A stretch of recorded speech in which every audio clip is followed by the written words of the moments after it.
欢迎来到明星新闻中国渠道，点击订阅频道，不要错过当天最热门的新闻。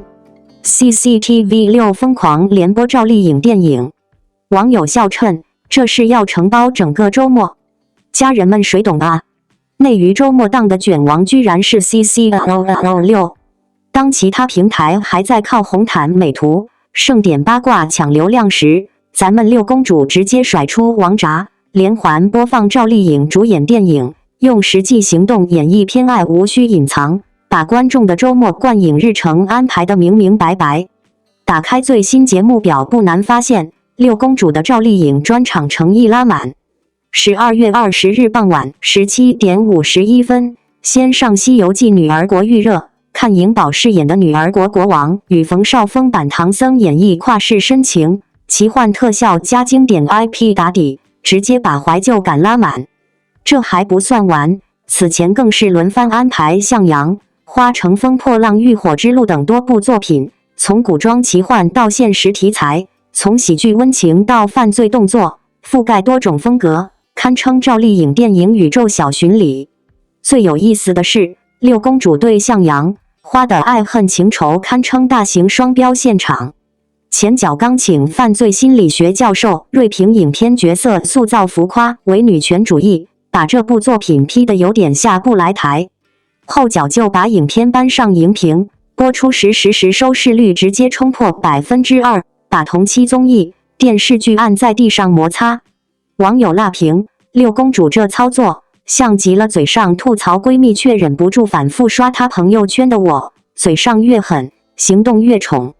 更有脑洞网友脑补六公主内心 OS， 批评是专业的，但颖宝的片子就是要播，这并不冲突。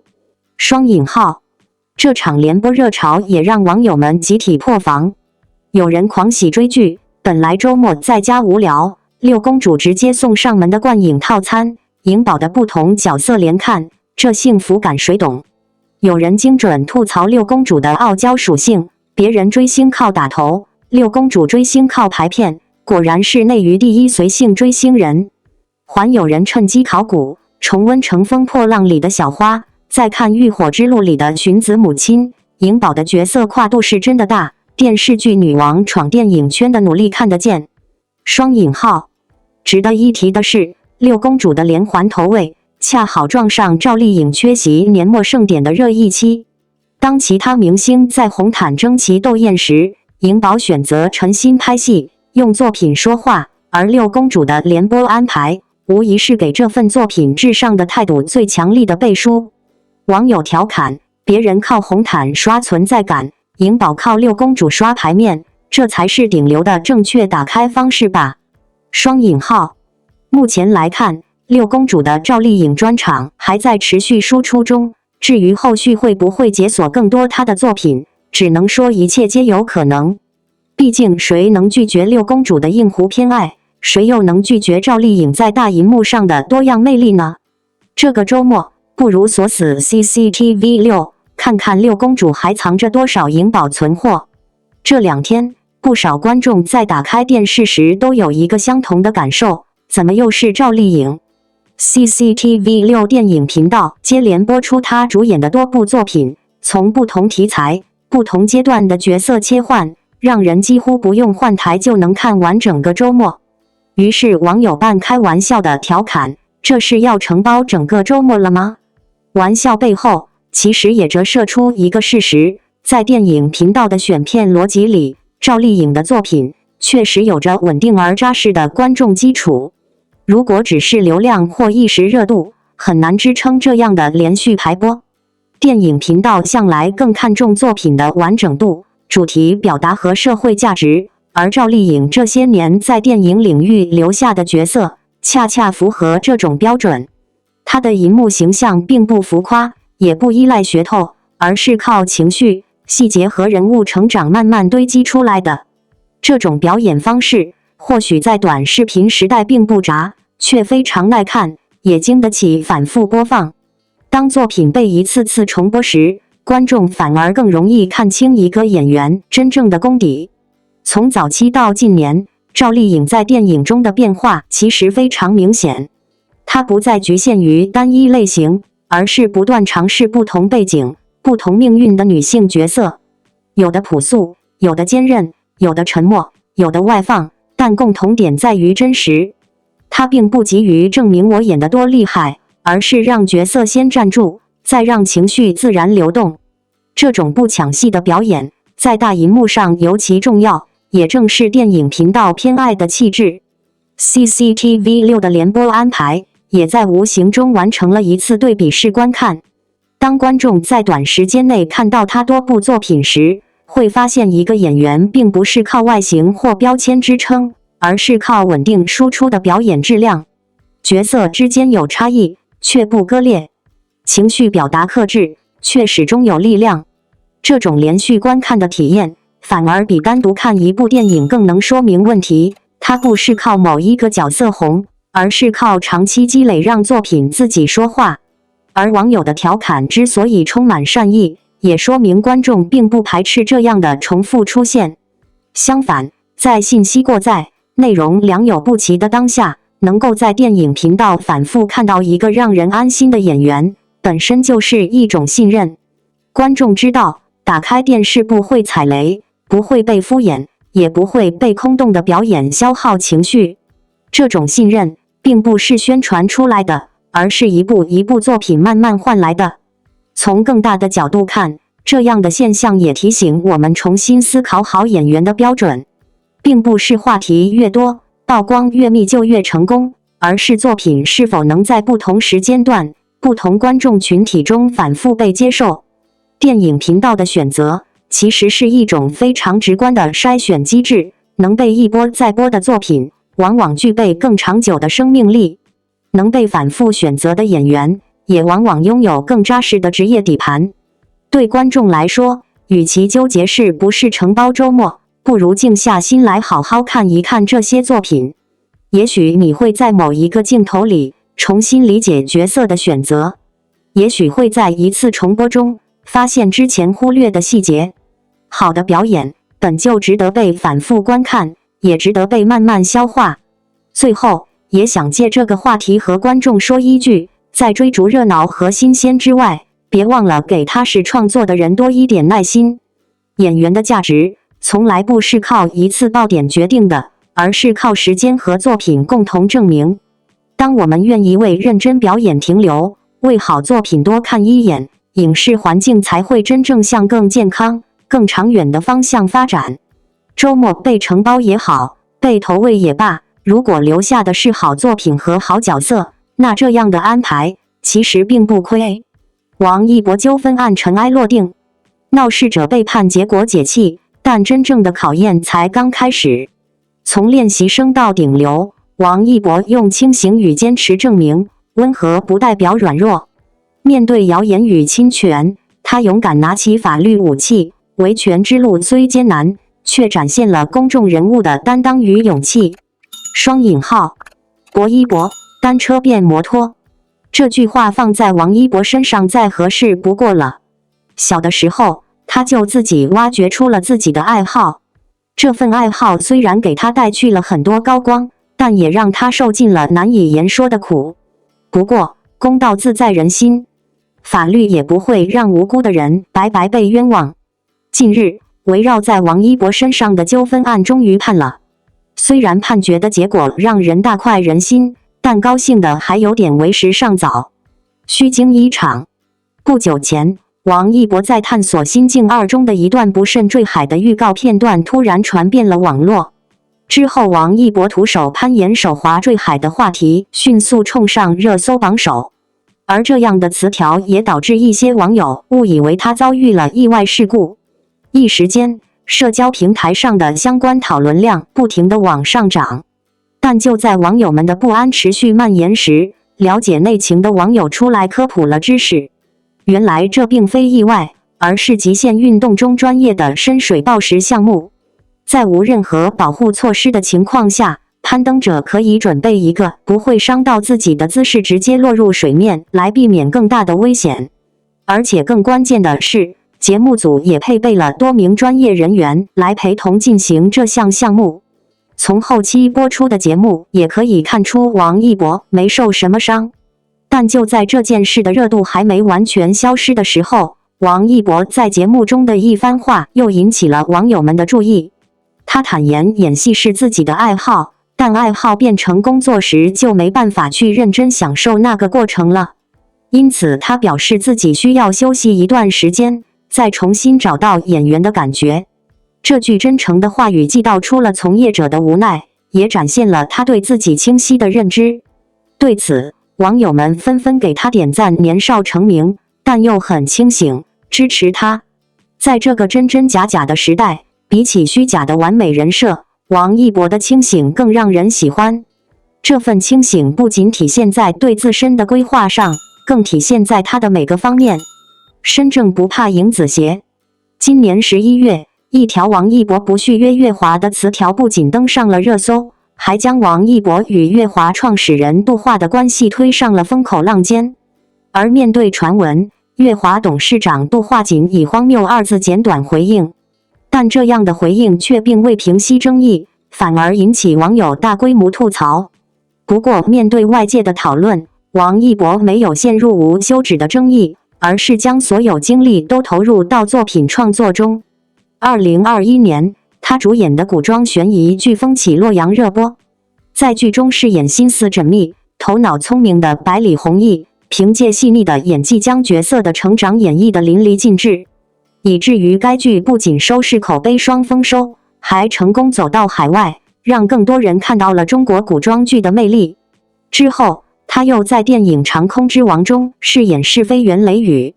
为了还原角色的真实状态，他专门健身增了肌，还提前跟专业人员学习相关知识，用敬业态度赢得了行业内外的认可。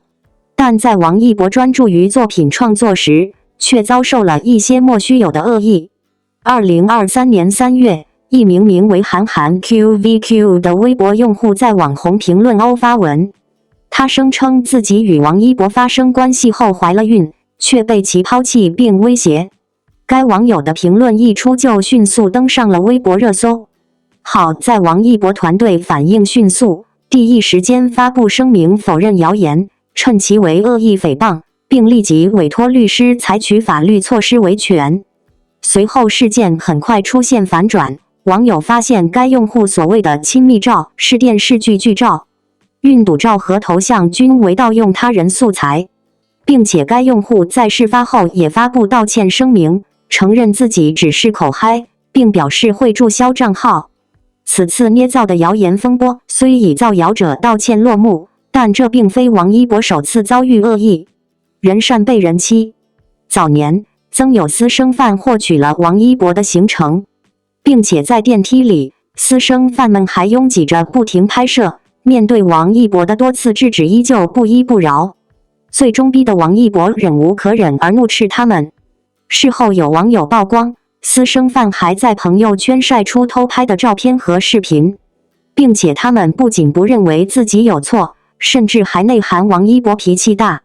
王一博曾在采访中坦言自己希望拥有隐身的超能力，这样就能自由地去任何地方，做任何想做的事，言语中满是对私人空间的渴望。如果说私生饭的骚扰让他困扰，那么网络侵权则让他不得不拿起法律武器保护自己。12月19日，北京互联网法院对王一博诉周某网络侵权责任纠纷案件作出判决。据了解，2025年初，王一博团队发现周某在其小红书账号上持续发布未经授权的含有王一博肖像的商业内容，并对王一博进行不实言论攻击，对其个人形象造成严重损害。于是，在今年9月份，王一博向北京互联网法院提交了诉讼。而在近日，有关该纠纷案的进程终于有了结果。法院判令被告周某在其涉案小红书账号公开赔礼道歉，并赔偿王一博经济损失2万元。据悉，周某是某文化科技有限公司的法定代表人，其公司小红书账号专注于明星 IP 联动文创产品等业务。判决结果公布后，粉丝们都松了一口气，直呼大快人心。但也有网友提示不要高兴得太早。王一博方告他的本意就是想让周某得到应有的惩罚且履行惩罚，但截至目前，周某的涉案小红书账号虽已清空，但却并未按判决要求发布致歉声明，甚至还有一个名为该公司的抖音账号仍在使用王一博的海报进行商业宣传。要知道，王一博此次上诉就是为了维权，但就周某目前的做法来看，他似乎并没有履行法院的判决。这样的态度在让一些网友们感到王一博维权之路艰难的同时，也让不少网友意识到这场维权之战似乎还未真正结束。从怒斥私生饭到多次维权诉讼，王一博用行动证明温和不代表软弱。但接连的维权困境也告诉我们，即使法院做出了判决，但要想违法者实施起来，仍有很长的路要走。这也是为什么说，此次纠纷案的判决虽让人开心，但还远没到高兴的时候。当判决结果正式公布，王一博纠纷案终于迎来阶段性结局，许多人第一反应是松了一口气，甚至感到解气。闹事者为自己的行为付出了代价，法律给出了明确态度，这无疑是对恶意行为的一次正面回应。但如果冷静下来再看，就会发现这个结果更像是一个句号后的逗号，而不是故事真正的终点。案件结束了，考验却才刚刚开始。之所以会有这样的纠纷，本身就不是偶然，它折射出的是当下舆论环境中长期存在的失序问题：情绪先行，事实靠后，攻击成本低，维权成本高。在这样的环境里，艺人往往被当成可以随意投射情绪的符号，而不是拥有合法权益的个体。王一博选择用法律途径应对，而不是情绪对抗，本身就是一种理性而克制的选择。判决结果的意义，不只在于赢了，更在于为边界画出了一条清晰的线。然而，也正因为如此，才更不能掉以轻心。一次判决并不能自动改变舆论生态，一个结果也不足以消解长期积累的偏见与恶意。如果只停留在终于解气了的情绪层面，很容易忽略更重要的问题：为什么类似事件会反复发生？为什么恶意行为在网络空间里屡屡试探底线？这些问题不是某一个艺人、某一个案件可以单独解决的。对王一博而言，这场纠纷或许只是职业生涯中的一个插曲，但他考验的是他以及团队对规则、边界与长期主义的坚持。选择相信法律是一条慢而艰难的路，却也是最稳妥的路。它不会立刻带来掌声，却能在时间中积累公信力。这种坚持比一时的胜负更重要。对支持者来说，真正的考验同样存在。胜诉不意味着可以放松警惕，更不意味着可以用情绪对情绪。理性的支持是尊重事实、尊重程序、尊重结果，而不是把对立情绪继续放大。只有当更多人学会用规则而非情绪表达立场，类似的纠纷才会真正减少。从更大的层面看，这个判决也在提醒整个行业，流量不应成为纵容恶意的借口，热度不该凌驾于基本的是非之上。每一次对越界行为的明确回应，都是在为行业建立更清晰的秩序。但秩序的建立需要时间，也需要持续的共识，而不是一次性的宣泄。所以，别高兴太早并不是泼冷水，而是一种清醒的提醒。它提醒我们，真正值得期待的，不只是某个结果，而是环境是否因此变得更理性一些，边界是否因此被更多人尊重，恶意的成本是否真的被抬高。只有当这些改变逐渐发生，胜利才算真正站稳脚跟。写到最后，也想对正在关注这件事的你说一句，请把注意力放回到更长远的价值上。支持一个人，不只是为他赢得一场官司，更是与他一起守住规则，尊重法律，拒绝恶意。情绪可以短暂释放，但理性需要长期坚持。愿这次判决成为更多人重新理解边界与责任的起点，也愿我们在表达立场时，既有立场，也有分寸。只有这样，所谓的大快人心，才不会只是昙花一现，而能真正走向持久而稳固的公平。感谢您观看视频。如果您觉得本时事通讯有用，请不要忘记点赞、评论和订阅。祝您生活愉快，充满活力。再见。